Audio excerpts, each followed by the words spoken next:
Hujan deras, badai petir tercatat di beberapa daerah di Moskow. Hembusan angin kencang tercatat dan ada beberapa kasus pohon tumbang pada Rabu 3 Juli 2024 menurut saluran Telegram Kompleks Ekonomi Perkotaan yang diberitakan RIA Novosti dikutip Tribun Timur.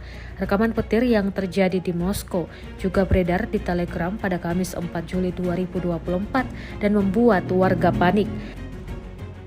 Departemen meminta penduduk dan tamu Moskow untuk menahan diri dalam cuaca buruk.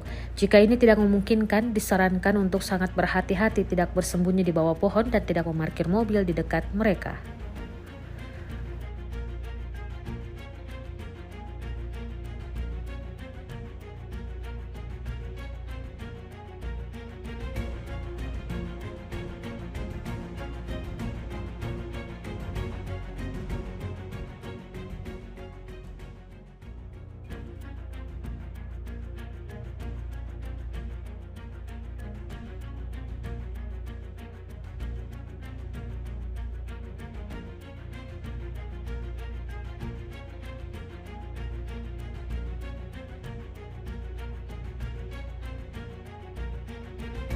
Download Tribun X sekarang, menghadirkan lokal menjadi Indonesia.